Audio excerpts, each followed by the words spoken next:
5 raisons pour lesquelles tu dois voyager seul.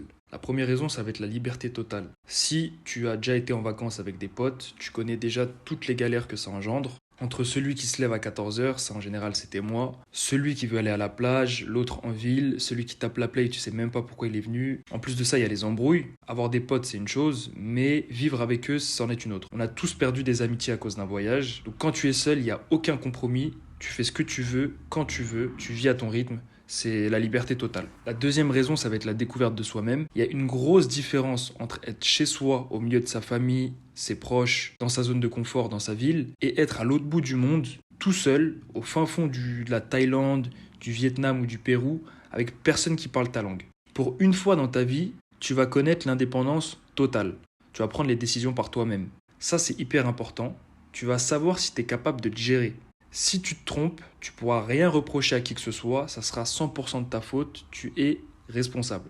La troisième raison, ça va être le développement de la confiance en soi. Donc voyager seul, c'est un vrai test de caractère. Toutes les qualités et tous les défauts que tu as vont ressortir. De par toutes les décisions que tu vas prendre, si tu vois qu'elles fonctionnent, et par fonctionner j'entends rester en vie, surmonter les obstacles, t'adapter aux différentes situations et finalement réussir à passer de bons moments, tu vas te faire confiance parce que tu sais que tu sais te gérer et que tu es capable de prendre les bonnes décisions. Je suis sûr qu'il y a plein de gens qui pensent être sûrs d'eux, mais s'ils étaient amenés à voyager seuls, ils seraient en panique totale. La quatrième raison, ça va être l'ouverture d'esprit et les rencontres. Donc en voyageant, tu vas découvrir des cultures et des gens qui n'ont rien à voir avec toi. Tu seras obligé d'enlever le jugement et les a priori que tu peux avoir envers certaines personnes ou certaines cultures. Sinon, tu vas rien découvrir et rencontrer personne, et ça, c'est pas le but de voyager forcément. Personnellement, les meilleures rencontres que j'ai pu faire, c'était dans le club de boxe dans lequel je m'entraînais en Thaïlande. J'ai rencontré des gens avec qui, à première vue, j'avais rien à voir, si ce n'est la boxe, et avec qui j'aurais pas forcément été ami en dehors de ce contexte-là. Et finalement, c'est devenu comme une deuxième famille. On était tous loin de chez nous, seuls, venus s'entraîner et combattre. Donc quand vous voyagez, je vous conseille vraiment d'aller faire les activités locales. Je dis un exemple, si vous êtes en Amérique du Sud, allez faire des cours de salsa, ça va vous permettre de vous ouvrir à la culture locale, de rencontrer les locaux et rencontrer aussi des étrangers. Et ça, c'est le but de voyager. Cinquième et dernière raison, ça va être